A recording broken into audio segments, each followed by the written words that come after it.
What's up, guys? This is from Asmongold. Elon Musk might be the first trillionaire. Oh my God.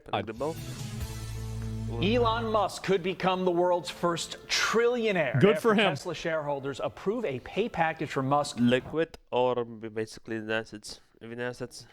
Worth roughly big money. $1 trillion. Say it like big this, money. $1 trillion. The package gives Musk 12 tranches of stock in a 10-year period tied to performance targets that could eventually hand Musk around 25% stock ownership in Tesla. Joining us now to break this all down is Kurt the Cyber Guy. Kurt, so Elon Musk is worth about $500 billion right now. It's a lot of money. He could increase that by $900 billion, almost $1 trillion. So going from rich to richer, why does this matter? Tax would be astronomical. Well, yeah, it's a lot of tax. You got to keep him around. He is so tied to that brand. Good morning to you, both of you. And Todd, if you would just give her a birthday hug for me, if you would. Carly, happy birthday to you. Thank you. Elon Musk having quite a celebration after this pay package has been approved by the board. I guess this must be why Elon does all of these streams where he gives away Bitcoins, because he has so much money. I think it makes sense now. And man, he might be the very first trillionaire. Now he's got to, got some hurdles to get through. He's got to really do some performance with Tesla in order to earn all of that. But hey, he's done it before. Can he do it again? I would say it's quite possible. I think that the main obstacle Tesla has to overcome now is creating the idea. Like right now, Waymos are very popular as autonomous cars. And I think it's shifting the consumer perspective around Tesla also having a monopoly on autonomous cars.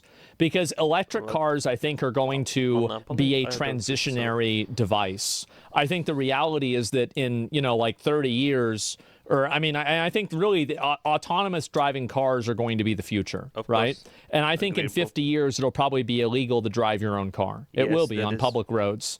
The reason why is that everything else will be autonomous, and it will be considered a danger because it will disrupt the system.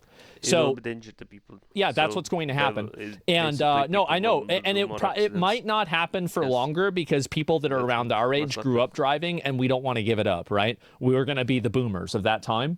But I do think that that's really the biggest challenge that Tesla has right now, is how can you find a way to basically change and create the perception in the mind of everybody that Teslas are the best autonomous driving cars. And if he can do that, I think he earned $1 trillion. I'm going to be honest. I think he totally earned it. It's not but that is a very, very hard mountain to get on top of. Guy has pulled a rabbit out of his hat one time. That's what I'm thinking. Okay, so what should he will? I think so. They're too expensive. Teslas are? I don't think so. For him to hit these milestones, because it's not just going to be based upon business as usual, selling a few Teslas. It's got to be a lot more. What are you looking for? The competition is in China, period. I mean, we've got all kinds of EVs that are being introduced in China that, quite frankly, beat out Tesla's current. They're really good. Yeah, like China has a lot of really, really strong technology. Same with their phones. Really, really strong, really great technology. BID has the best. I'm not sure the longevity or the quality of it, but at least its presentation is really incredible. Those freaking Toyotas. So I think those are Japan, aren't they? But I know what you mean. Current product line. So he's got to innovate there. When you have a U.S. car maker CEO driving a Chinese-made EV saying this quite could be the best car I've ever been in, it's very telling about the U.S. industry as it relates to EV development. So he's got quite a path there for innovating into cars that you and I want to buy. And also, I think the future is autonomous cars. That's the real future. And if you're thinking about, like, if he's thinking about being in the business for 50 more years, and I think honestly it's going to happen faster than that. I think that's where he's got to be looking. And I'm sure it is what he's not stupid, right? I mean, obviously, that's very clearly where things are going. So there's talk about stuff in the skies and all that. So at the end of the day, do you think that the shareholders of Tesla made the right call in authorizing this pay package? Many of them are Musk's friends and those big shareholders. So, yeah, that's why it passes. Well, you got to keep. It depends on if he increases shareholder value. It doesn't matter. Like, how can you know whether they made the right decision if the decision is based on a incentive that hasn't been realized yet? Yes. That's like correct. Saying, did you make the right call ordering this meal before the meal has arrived? Really? What is Tesla without Elon Musk? And at the same time, silly question. Tied to performance. So if he doesn't meet exactly. certain benchmarks of performing, bringing Tesla back around, well, he's not getting that kind of money. I really wish that there were more businesses and more types of companies that behaved in this way, that performance incentives and other types of stock incentives are implemented inside of, their compensation. Like, in my opinion, that's one of the great things that people like Michael Dell did. And so and also NVIDIA is another great example of this. Steam to a lesser extent, where stock compensation is in a lot. They all do. Well, they all do. You're right about that. But the level in which they all do is, I think, too high. I think that if you get employees invested in at a mid-level and maybe even sometimes at an early, like not mid-level, not early, but like an entry-level, position, I think that you're going to see more improvement and higher performance from them. That's why you can have, like a young guy immediately get into a salesman job and really be a high performer. It's because they have a compensation package that's an incentive for that. And you don't have that as much probably working at the federal government, for example. Or who is able to HEB does that. That's a great thing. Bobby Kotick, performance KPIs were insane, and he hit them every time. Bobby Kotick. In the product that he's selling, that guy knew how to make money. You can hate him for all you want. You can say that he is the worst dude ever. But man, could he make some fucking money? Holy shit. I would love to talk to Bobby and just be like, bro, how did you do it? What's next?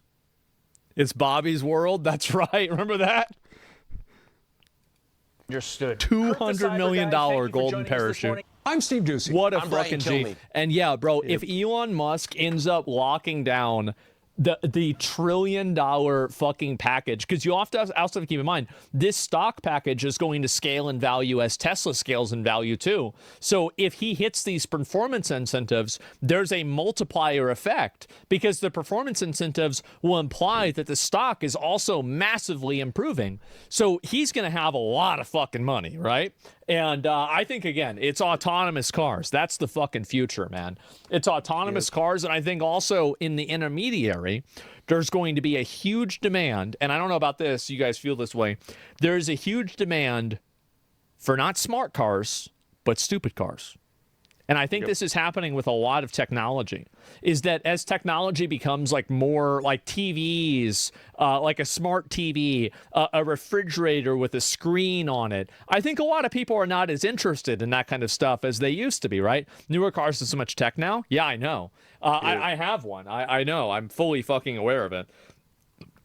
Self-driving will work only when we all have them? Well, that's not even true. How could you say that when there's self-driving cars that are on the road right now? Like, what do you mean? Like, here, let me go ahead and I'll just, let's ask this question. Rate of accidents between Waymo self-driving cars versus actual drivers in the same cities they are in, also accounting for who is at fault in the accident. Okay, so let's go and let's take a look, right? And let's find out right now. That's a long question. Yeah, I know, they can figure it out. It's not a big deal. It's a robot. It does whatever I want it to. It's my slave.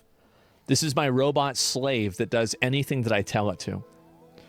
Waymo vehicles experience 55 to 91% fewer crashes overall than human drivers in the same cities across categories like police-reported crashes. They're going to happen, little bro?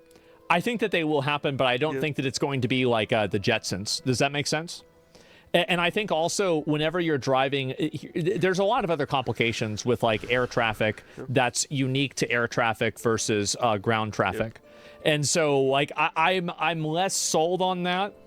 But again, in our life, I don't know though.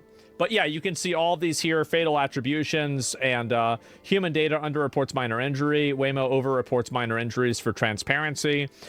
So even with human data underreporting and Waymo overreporting, Waymo's data consistently shows autonomous vehicles are safer than humans in the cities, with fault heavily skewed towards human drivers. Wow. Yep. A lot of people don't know that. Yep. There it is. You want to set Tesla this year? I mean, I'll try it out. I mean, if he gets a flying Tesla, like, I'd be down to try it out. Sure. Yep. I'd be down to try this. Oh, man, would I be down to try the first one out? I mean, I don't know. Like, maybe like it depends on how high. Yep. Like, it depends on how high up we go, right? I mean, like, maybe like 20 feet. But you know, I have to really think about that. Like the fifth one? Wait, what do you mean the fifth? Yeah, the fifth one? I don't know. Like, I'd try a second one, maybe. That'd be all right. You can survive 20 feet. Yeah, I'd be all right. Yeah, I'd try 20 feet. It's no big deal. You can die from a small drop too. Yeah, but it's like on average, right? And Chinese car maker Xpeng revealed its version of a flying car, displaying it in a new showroom in Sydney. I didn't see that. Yeah. So basically, yes, I agree with most of what is this. And self-driving cars will most likely take over the roads, and driving will most likely be forbidden for humans because we are way too accident prone. That is most likely the inevitable future. It will matter how technology will resolve this and what sort of algorithm they will create that will basically make it so humans are eventually replaced by it. But it seems that it's just a matter of time. And just because 48 crashes from July to February 2025. Yeah. 48. Only 4. So yeah, comparison is quite lower. And it's at the very least around more than 50% better, up to 90%. So yeah, it's generally speaking, it's more secure. It's basically 50% on average better chance that you will have a less accident on basically on the road and basically being driven by an autonomous driving. You most likely will take it. That's basically how it works. Of course, it most likely will never be completely 100% safe, but in comparison, chances are lower, so basically it will be more moral because there is less chance of basically being harmed, and it's better for people. So come and subscribe, ring the bell, or donate. The ways to donate are down in the description, either on my bank account number, there is my IBAN there, or you can just donate on my PayPal. Or you can support yours truly by subscribing, commenting, liking, or you can just subscribe on my TikTok account. Ciao pips!